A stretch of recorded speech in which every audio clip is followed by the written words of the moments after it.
RyuK is an insane player, and one who almost has an entire category of play all to himself, since somehow he's great at both aim and speed to a degree which no other player can replicate.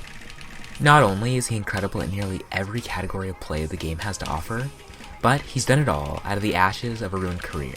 How did he kill his career? How did he revive it? And how did he end up as one of the best players in the entire game? This is the story of RyuK.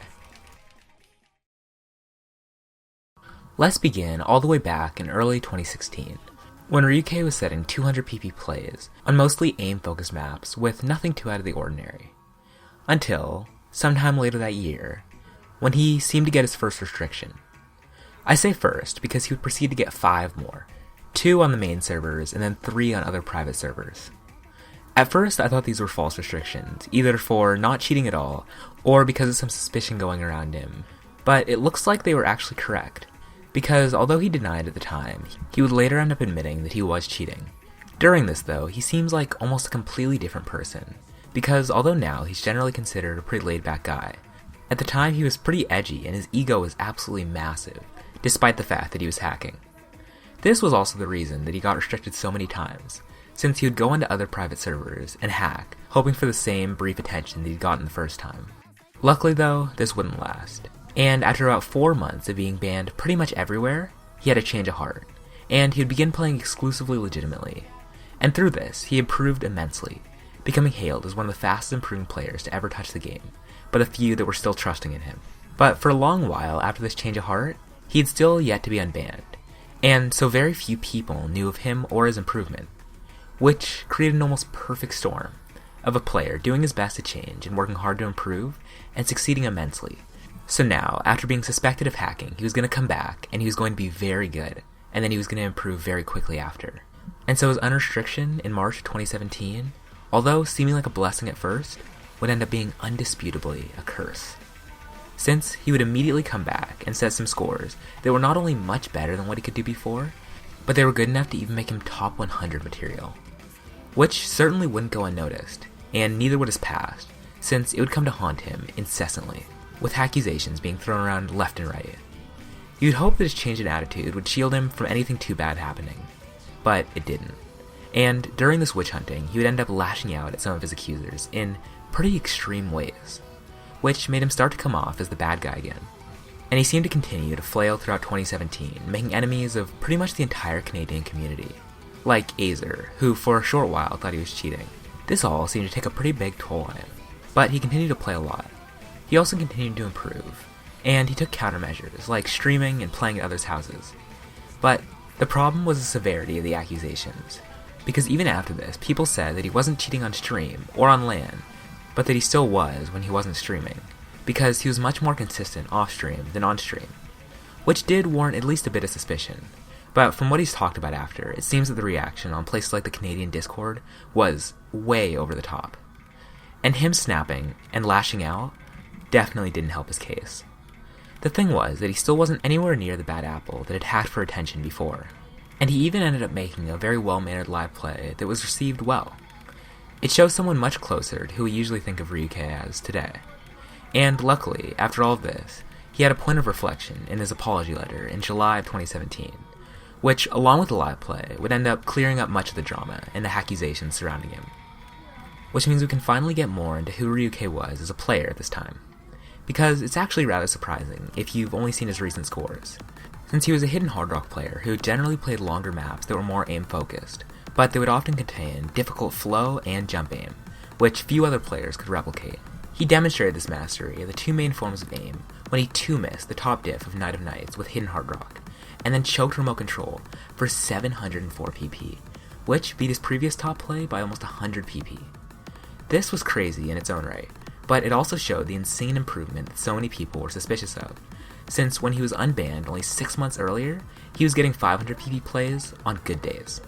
He had improved greatly at both speed and aim, mostly through playing a huge amount, and he really wasn't showing any signs of slowing down. But although it's usually a good sign that a player is constantly playing the game, it almost certainly wasn't for RyuK, since it seems that even after losing most of his accusers, it was what would continue to torment him, with the game basically consuming his life, and becoming more of a destructive force than anything else. But he seemed basically unable to quit, and so he would continue to play, almost the exact same amount. But despite this, he began to slow down and set less insane scores, and it was clear that his mentality had been hurt pretty badly, with the game almost becoming a chore for him. He would express multiple times over the next half a year just how badly he wanted to escape the game, which he said had basically ruined his life. But every time he tried to quit, he would come back within only a matter of days, with his play count not dropping below 3,000 at any point. Over time, this intense hatred of the game would morph much more into just a desire to leave, and after a couple more attempts to quit, by mid-2018 his desire to leave the game seemed to have completely gone away. 2018 also marked the year he would move further away from practicing hidden hard rock and aim, and much more towards practicing speed, and using that aim that he'd already acquired to do those maps. Aim which had already gotten him some very impressive plays, like an anime ban SS, and soon after 2018 began, a remote control FC with very good accuracy. He was already a great player, but with the exception of anime ban, most of his scores were still fairly run-of-the-mill, and even his anime ban score was only the best one on the map by 1/100. His foray into speed would be what he wanted to use to change this. He would later say that his main goal at this time was getting scores which no one else could, and after months of training, it began to pay off, when he set a pretty monumental score, in the form of an everything will freeze 99.35% FC in late 2018. This was not expected, to say the least. Most people knew that he was relatively fast, but having not only the speed for the map, but a level of control needed to 99% something, which even Kakizi and Rafis couldn't do, was nearly unprecedented. This illuminated to a lot of people just how good he'd gotten, since beating most of the best rounded players in the world on one of the most famous maps in the game was not something which came easily. And then, only a few weeks after this, he would get an FC on Sotarx's Blade Dance, which would actually be a pretty sad score since he would miss 800 by less than 1 PP. These scores would propel him into the top 10, and they represented just how well-rounded of a player he was. He didn't have the highest speed in the game, or the best aim, but his combination of being at an extremely high level for both was quite unique, and it seemed that with a more exclusive focus on speed, he was hoping to evolve his playstyle into predominantly speed, but with the aim aspect that so many of the best speed players lacked, and so that's just what he did. But this goal would make him end up playing the game more, and he would start having struggles with balancing the game and everything else again, and during this time, he even blacked out his Twitter once or twice. This would eventually even take a toll on his play count. Not a super significant one, but one nonetheless, which would usually constitute a slowdown in improvement, but it seemed to improve his mentality enough that it didn't really matter, since he would continue to set 7 and almost 800 PP scores, fairly consistently, and after nearly 6 months of speed training, he had one of the craziest days he, or the game, had ever seen, when he FC'd the short Tsukinami, Teo, and Colorful, which were all insane scores, but they would pale in comparison to his Atsuki Zukio FC, which beat Kakizi's accuracy for an 862 PP play. This score was nuts, and it was one that was once again extremely unexpected. With 98% AC, it was a monumental score, and technically his first 800, although by this time, Blade Dance had also been buffed to 800. And although I sort of wrote it off earlier, his Colorful score showed a huge amount of progression from him, since in an interview from almost a year earlier, he'd outlined it as the play that he wanted the most. And finally, after months of going through a lot, and seeming to struggle as a player because of it, a mentality switch and a huge amount of dedication had helped him overcome it. And with this insane day, he reached number 5, which was the highest he or any other Canadian had ever gotten. And he seemed to be happy with this rank. Yes! Since after this was when he would begin to do the thing that would make him one of the most interesting players in the entire game, and one of the most dominant on top of that. In mid-2019, RyuK was an exceptional player, but he was still predominantly an aim one, since by this time his speed had gotten to a level where he could set 700s with it alone, but his highest PP plays still came from aim-focused maps. This, in itself, isn't a bad thing, since he was still very well-rounded, but when he decided to continue his speed practice, he made a decision which would pay off greatly in the next few months. Starting with what you can only sort of call a speed play, when he FC'd the hard Hidamari no Uda. But, luckily, this wouldn't be where he'd stop. since he would then FC this foreground eclipse map, which is pretty fast, but is much more a test of speed aim, which he'd been one of the best in the world at ever since everything will freeze. But this play was his third 800, and his first mainly speed-based 800, which would show some pretty good progression. But soon after, he would set a score, which would much better show just how insane the progression he'd made was, when he FC'd Dreamwalker with DT.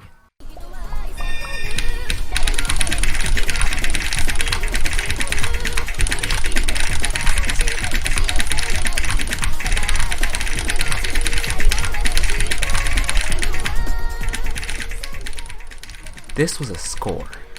The map had a lot of things which really did not lend themselves to DT in the slightest, like its space bursts, which were the main thing that gave the map its difficulty, and were also the main reason that no one else had gotten an FC, and only a few had even gotten close to it.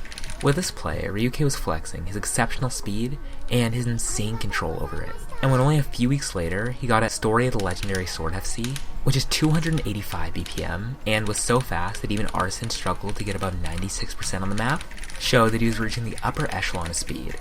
And this, combined with basically top 5 aim, made him a pretty scary player. These plays were awesome, and in my opinion, they were some of the most impressive that he had at the time. But he'd yet to translate this new speed and control into PP.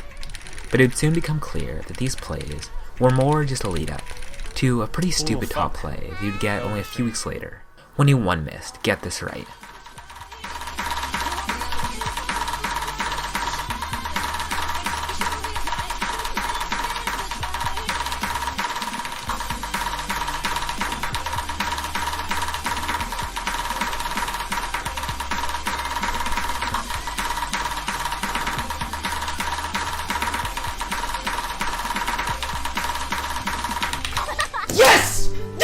Let's fucking go, boys! Holy shit! I did it! I don't even care that I missed it yet. Yeah, this is a stupid score. It was the best act on the map by a lot, and it was also the 5th pass of DT. Because this map requires an insanely specific skill set, which really only RyuK was equipped for, with uncomfortable bursts, which also require a fair bit of finger control, and speed and aim requirements, which add on to these things and only make them more difficult. To the point where the map didn't even have all hidden Hard Rock FCs on the leaderboard. This made it a pretty nuts top play, and one that was completely unique to an almost absurd level. He'd gotten to the point where he could do what he'd envisioned at the bottom of the mountain. He could set unique scores consistently, and he had a skill set all to himself. But although this might seem like the summit, he would end up going so much further beyond in the next few months that these scores would seem like pretty much nothing. Because RyuK's dedication would continue to push him further and further beyond what had ever been done before, starting with a Fallen Angel DTFC, worth nearly 900 PP. This score wasn't quite as unique as the previous two, because 2 people had already FC'd, but he was still able to get the best accuracy on the map by a fair bit. And then, after this, he would take a bit of a break, which wouldn't be super monumental for most players. But after seeing how much he'd struggled with balance before, him being able to take a break, and a break during his peak skill at the time, showed how the game had gone from an addiction to more of a fun pastime. And to say his mentality had improved would be an understatement. Which would finally lead to a week like no other, when RyuK would basically win the game. Let's just go through a few scores he got in the time period between June 25th and July 2nd, because RyuK got a Storyteller's DT 1 miss, an End Time FC,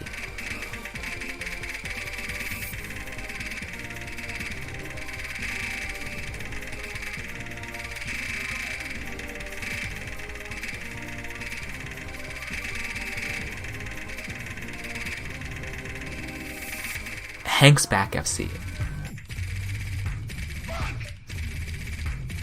and I Know Scenario FC,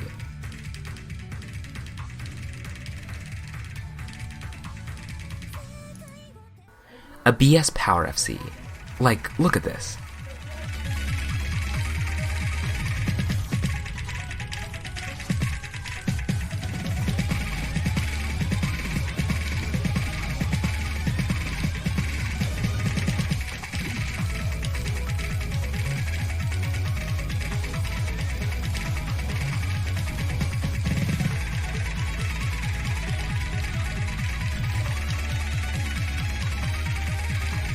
a Pretender FC with nuts accuracy,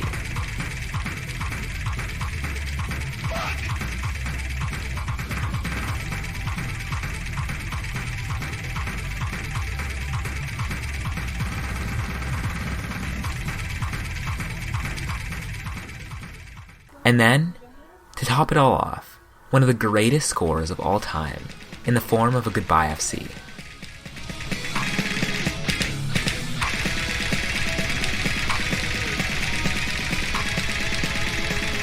This was unreal. To see so many maps that were essentially deemed impossible until that day be destroyed was something else. And all of this from an insane mentality and an unmatched drive to improve that made him able to get so many of these scores that were not only unreal, but even paid off in PP. And speaking of that, RyuK is also going to be number 4 after the rebalance, passing Vaxe. And this wasn't even where it ended, because a month later, he'd get one of the most deserved 900s ever with this.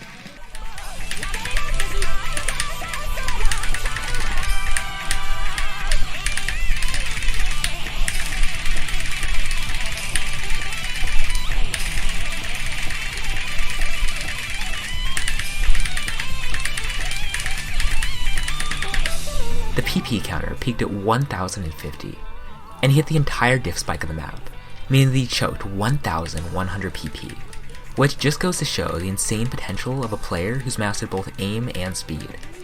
To where now, the best description of RyuK that I can give is a slightly nerfed Marami Cat, and with how much he's improved and how there's basically no sign of him stopping it, I wouldn't be all too surprised if in a year or two he actually fit that title perfectly.